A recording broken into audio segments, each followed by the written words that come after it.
Welcome to the She Said Privacy, He Said Security podcast. Like any good marriage, we will debate, evaluate, and sometimes quarrel about how privacy and security impact business in the 21st century.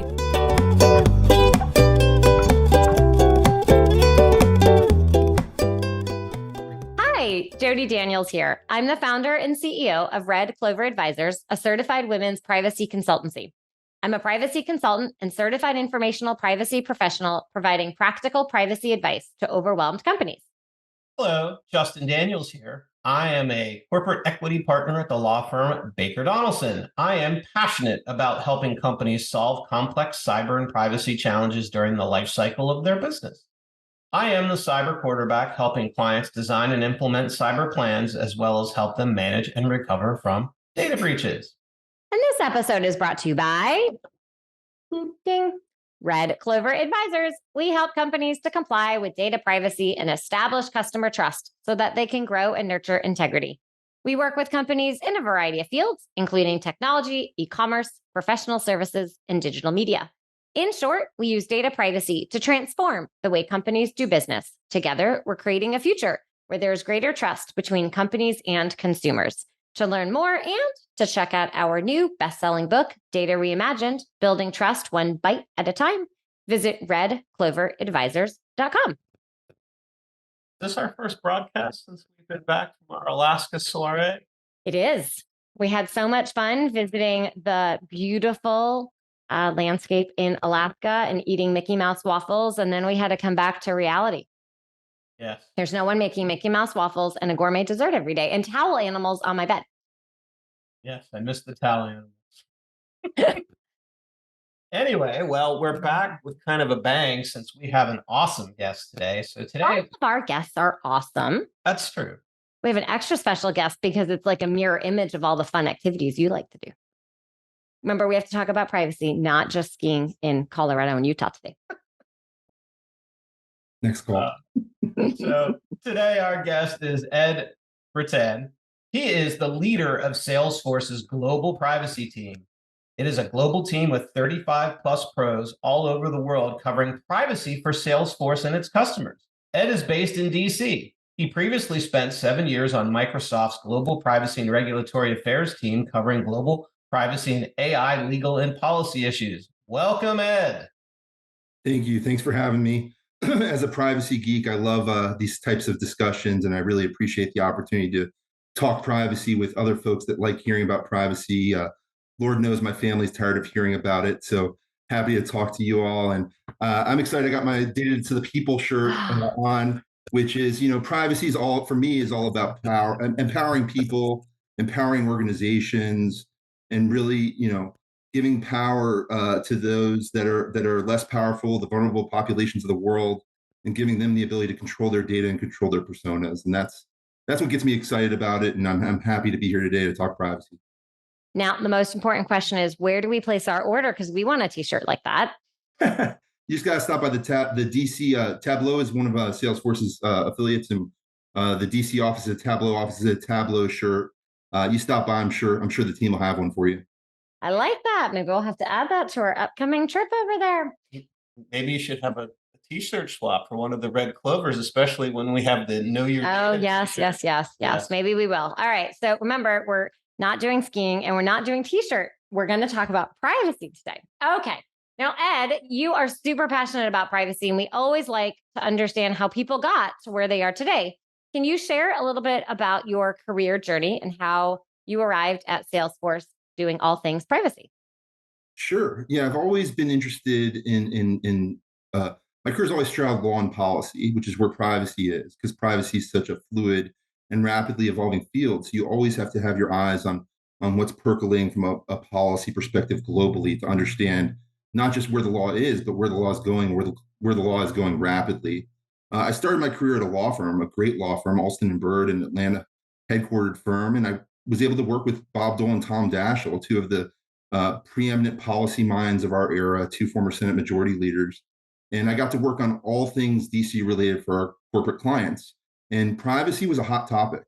I had clients that were, I enjoyed the clients and I enjoyed the time at the firm, but my clients were constantly annoyed by Microsoft and companies like Microsoft, like Salesforce, pushing privacy law forward. And it was making their lives more difficult, causing them to have to use me more and the firm more to get them out of sticky situations. And I thought to myself, it'd be fun to be on that side of the equation. So that's what inspired me to join, go in house at companies that are really in the B2B space. Because when you're in the B2B space, you can really lean on privacy because our whole business model is around protecting data and not using our customers' data, not monetizing our customers' data, but empowering our customers to own their data and control their data. And so Salesforce is a really great company for that. We're a pure B2B company focused entirely on empowering our customers. And so we can really lean in on privacy and trust, which is great for me from a personal perspective. And it's good for our business model, but it's also something I'm passionate about. That makes sense. And I love how you emphasize the B2B side. Some of my favorite conversations are with clients in the B2B space because they often are those companies who will evaluate an organization like you, a Salesforce, and want to make sure that when they give data to a Salesforce or equivalent, that they can rest assured that their data is safe. So it's always fun to work with those companies. So, Ed, given a little bit about what we talked about in the prep and how the Salesforce team is set up, how does privacy play a role in how your team helps assist the product people with designing your CRM products? Absolutely. Well, for starters, we sit right next to our product team. We're all in the same organization, which I think is a really helpful org structure. We report to the same manager, Lindsay Finch, who kind of created the privacy team and practice at Salesforce and made it what it is. She's moved up in the organization and now leads privacy, product, and technology. And having the product team right next to us with the same manager is super helpful. We collaborate all the time, work very closely together. We get the product truth from them, which is so important for us to be able to analyze effectively and give good advice to the business. Our business model relies on trust and protecting data. As I said, we don't monetize our customers' data or generate our own value out of it. So we are constantly working to empower our customers to do more with their data, including from a privacy perspective, and really promoting responsible use of their data and nudging our customers in that direction, because that's what's going to be better for their business models, given how, in the tech industry, trust is so integral to business and driving business. So our products are designed to put customers in total control of their data so they can generate insights based on the trusted relationships they have with their customers. We have a lot of products that do this. Some that I'm most proud of are the Privacy Center product, which is really, a digital headquarters for privacy management, managing data lineage, managing preferences, things of that nature. We also have the Data Cloud product, which is a really cool product for me from a privacy perspective, given that it enables our customers to have a holistic view of their data. When you're working with CRMs, there are various business applications. And so the data can become very siloed, which isn't good from a business value perspective, but it's also not good from a privacy perspective, data management perspective, and data protection perspective. So the Data Cloud product enables our customers to see everything holistically and manage their data through a single interface. And then obviously with generative AI now in the fore, and it's in every conversation we have these days, Richard, and I know we'll get into it more, but with our generative AI products, we're very focused on ensuring that we can provide this innovative technology in a privacy, trust-first way. Can get into more of that in a bit, but that's kind of the differentiator for enterprise companies, is ensuring that our customers get the same commitments we provide to them with respect to all of our services when it comes to the generative AI offerings with respect to controlling their data and not having their data used in ways that they wouldn't want it to be used. I think it is so interesting that the privacy team is with the product team. I love that. Often people think it's just this legal or compliance, and it's like stuffed in those organizations. And it's a big challenge to get to the product team. And that's a complaint I hear all the time is, the product team doesn't talk to me. They go and do all these things. And that you're part of the same organization, I think speaks volumes to the success of how you've been able to integrate those two functions. Yeah, and I should clarify, it's the product legal team, but the product being close to the product legal team is helpful because they have the clients in the product organization, so we get to interact with them regularly. And I agree, it's something that's been really helpful to me at this company. and I'd recommend for other companies to emulate, because oftentimes if you have product attorneys that are embedded with the business, they can be very defensive, and they view their job as protecting their line of business. And our product attorneys are very much of that mindset as well. That's their clients, but they're also have a broader view of protecting the company and doing what's right for the company. And they work with us directly under the same manager. So I think it enables us to get to better results more often. Speaking about some of those challenges, and you mentioned data cloud, your customers want to use data to be able to better understand their customers, ultimately create better relationships and sell more stuff. And so there's that tension between product and privacy. Can you share a little bit about how you work through some of those challenges? Sure. Yeah. I think the challenge for all privacy professionals is to get folks viewing us as a value add and as a differentiator, as opposed to as a cost center and a wet blanket on issues. And that's something we constantly strive for, is demonstrating our value.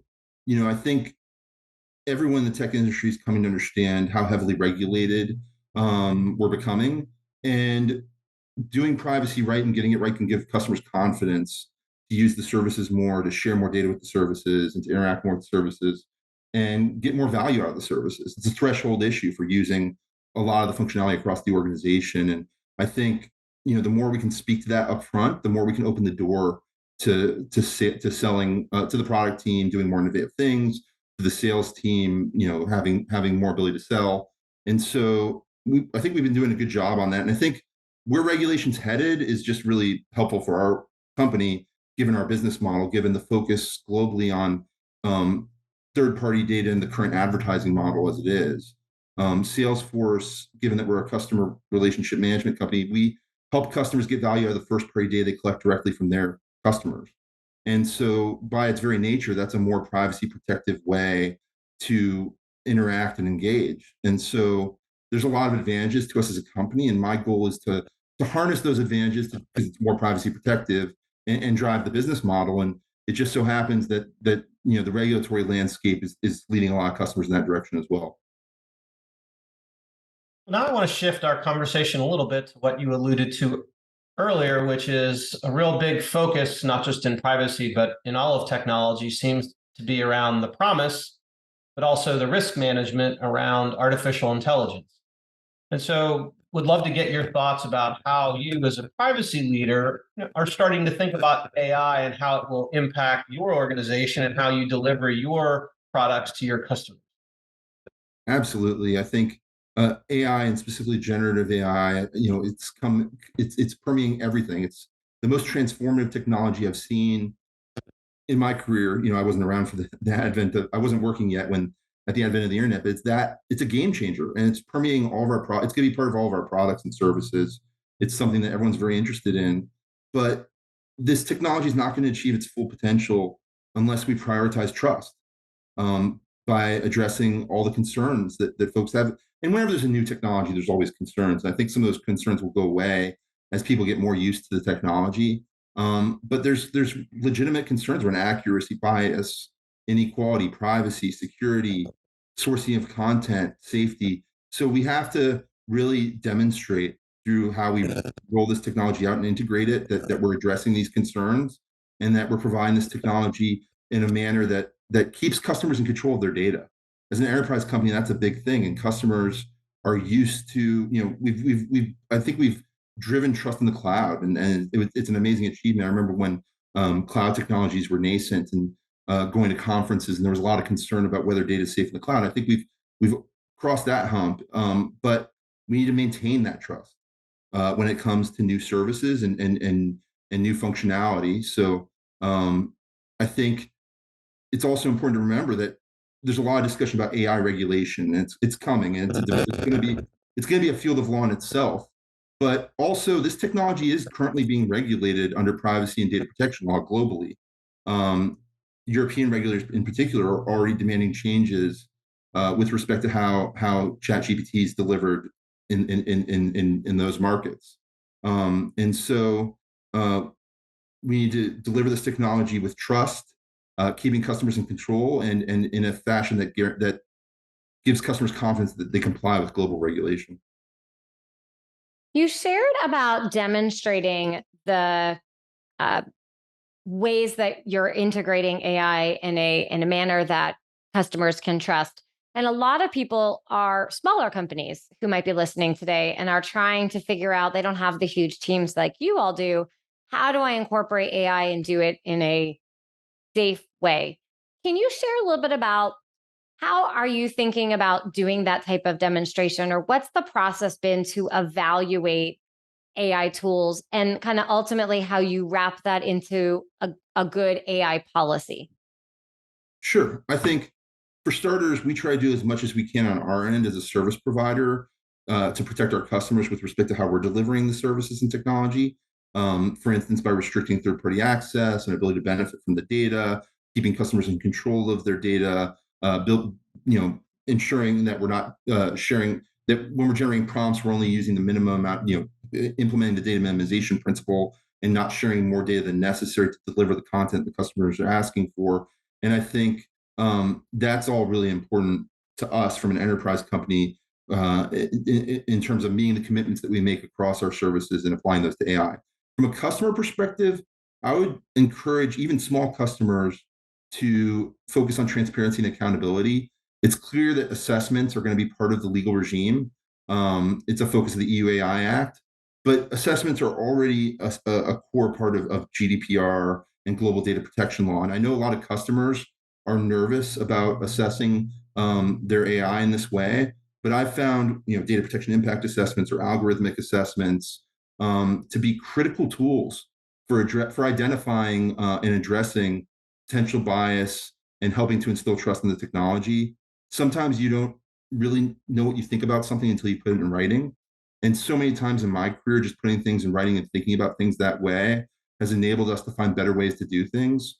And I think, customers are concerned that putting things in writing increases liability or is they're just such a big task. They get paralyzed. And I always encourage folks, I think there's especially in European law, there's a proportionality principle, and small organizations aren't going to be expected to do assessments at the level of a Microsoft or a Salesforce, but they're going to be expected to do something. It's a legal obligation. I would encourage them to in good faith, conduct this sort of assessment and build that sort of a program to be able to demonstrate to regulators, because the first thing regulators are going to ask for if and when there's an inquiry or investigation is for this sort of documentation. And so having it and getting it done at the level that even small organizations are capable of, I think it'll improve their practices and it'll help with compliance. When you conduct those different privacy impact assessments, who are the team members that are typically a part of that? I know that's a question that a lot of companies are trying to figure out. Maybe the privacy person knows that they need to conduct them, but who else should they bring to the party? You got to bring the product truth to the party. You can't just do these things as privacy pros. So I think the best model is you need lawyers to people understand privacy to do the analysis, but you need the facts and you need a conversation between the engineers and the privacy teams, or the business and the privacy teams, to get to the truth. And so the best approach to me is building a process that creates that sort of conversation and feedback loop, such that privacy asks the questions, or if it's a responsible AI team, or at Salesforce we have an office of ethics and humane use. Whatever team you have leading the assessment, asking the questions, getting the input, and then asking more questions, and being, for me, it's always really helpful because you can get to the nub of things and asking the whys, the 5 whys of, okay, we're doing it this way. Why do we have to do it this way? And getting, oftentimes you can uncover different ways to do things that don't impact what you're trying to provide to the customer. This is what I found. And so, but you really need that close partnership with the business and the clients, which, you have to build trust in order for them to get to build that sort of relationship. It takes time, but it's really, it works really well if you put in the effort. So Ed, I wanted you to put on your policy hat for a second and wanted to talk to you a little bit about, as you know, we've had 6 more privacy laws get passed this legislative session. So we're up to, I think, 11. And based on your experience, as we start to talk about AI, what are your thoughts around seeing state or federal kind of legislation around AI? Obviously, the Europeans are moving pretty quickly, speaking, with their AI law. Do you have any thoughts from your policy perspective on how AI regulation might develop on a state versus federal level? And we need to start with a comprehensive federal privacy law that's strong and respected globally, is interoperable with the global standard that's already been set in most of the world. Europe is moving forward with AI regulation, and we should move forward with AI regulation as well. But I think that regulation should be built on top of a strong, comprehensive privacy or data protection law. Europe's EU AI Act won't go into effect until 2025. It hasn't passed. They're in trilogue discussions right. They're in discussions right now to finalize the legislation. Even once they pass it, it'll take 2 years to be effective. But the Europeans are regulating now, as I said, and they're using their comprehensive data protection law to do that. And I think it's really important for the U.S. to have a voice in those conversations. We appreciate the regulation at Salesforce, given our model, and that instills trust in the technology. And I think some of the changes that are already being demanded by European regulators will be helpful and helpful for driving trust. But really, I think the U.S. needs to have a voice in those conversations as well. And the quickest way for the U.S. to have a voice is to pass a comprehensive privacy law that regulates data across the board, personal data as a baseline. I'm not saying that's sufficient. There also needs to be AI regulation, but I would hate to see us waiting for AI regulation before we regulate data. Any follow-up thoughts, Mr.? Just, well, I agree with Ed. I just struggle with the fact that we can't seem to regulate cybersecurity, continue to have state privacy laws without a federal one. I guess, Ed, just based on your experience, having been in policy and being in the epicenter of policy making in our country, what do you see different that might spur Congress to act in the privacy area where it seems unable to act in a bunch of other technology areas? Yeah, I'm not naive. I've been in DC a long time. I know that it's hard. We need a federal privacy law, but we shouldn't wait for a federal privacy law. The states are acting. A lot of the state laws are really good. And in fact, ever since California, we've seen the same sort of model that really aligns with the global standard for data protection pass in every state subsequently to varying degrees. There's always slight differences between the state laws, and some laws are stronger than others in impactful ways, but it's a model that looks a lot like what exists globally. And so that's been good to see. And I think that's advancing the US model for privacy protection and data protection. I think, the states should continue to act.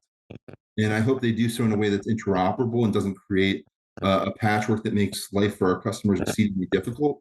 I've been at a lot of privacy conferences. I know a lot of companies are really concerned about the patchwork, and they're already finding it difficult. But from my mind, I actually think it's been helpful that the states haven't deviated as much as they could. They've been following generally the same basic approach with core principles around data minimization, impact assessment, the privacy rights that exist in global laws, such as rights to access, delete, and correct data. And so the states are acting, and that's what I think is most promising and keeps me excited, and I wouldn't say optimistic, but maybe hopeful, is we've come to a point of sophistication in this country where the privacy laws are really strong and sophisticated and reflect what's happening globally, while also building on what's happening globally in a uniquely American way, which I think is really awesome to see. I've been in the privacy debates in DC for years, and it was always like limited to, should we do an opt-in or opt-out, was kind of the debate. And now it's so much more sophisticated and interesting and reflects what's happening globally. And I testified at a hearing in the House Energy and Commerce Subcommittee on Innovation a few weeks ago. And what I was most struck by in that hearing was hearing Democrats and Republicans in a bipartisan fashion discussing these issues, and both recognizing the importance of regulation and both agreeing as to what that regulation should look like. I know politics can still get in the way of things, but a comprehensive privacy law that I think a lot of people have issues with, and there's a lot of concern around the American Data Privacy and Protection Act. But it's a comprehensive privacy law that, by all estimates, is strong and I think looks good compared to the global model. It passed the House Energy and Commerce Committee resoundingly bipartisan. I think it was 53-2 vote last Congress. So there does seem to be a building consensus around what privacy law should look like and the fact that we need a privacy law.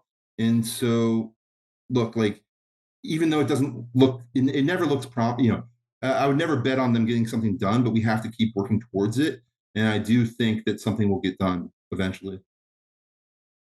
With all the knowledge that you have about privacy, and when you're hanging out with your friends or at a cocktail party, maybe talking to people, trying to convince them they should have a privacy law, what is your best privacy tip that you would offer? I kind of get focused on the need for a privacy law, and I kind of explain to them why we need it because they don't understand. I think, look, like, it's important to protect your own privacy from a personal perspective, and not always accepting things and paying attention to the user experiences and what you're agreeing to, and making sure you have that kind of knowledge and take control of your own persona online. But I think a lot of my friends don't have the time or the energy or the desire to do that. And well, I'd love to shake them up and get them into that. I want to, I think those people should be protected as well. And I think the best way to protect us all in our busy lives is to have strong regulation here in the US that aligns with what exists globally, that protects people regardless of whether they or not they make decisions with respect to the user experience affecting themselves. People should be protected regardless of point in time decisions that they may or may not make. And so I think those baseline protections are so important. Accountability is so important. I've seen it firsthand. I mean, when the GDPR went into effect, I saw the whole industry invest more in a regulation than I've ever seen in my life at these big at all the tech companies. And I think we need that sort of understanding and investment in all U.S. companies and across the board here in this country. And I think the tech companies are trying to help and nudge all organizations toward more responsible practices. But there's nothing that's going to shift culture at scale more than passing a strong, comprehensive privacy law.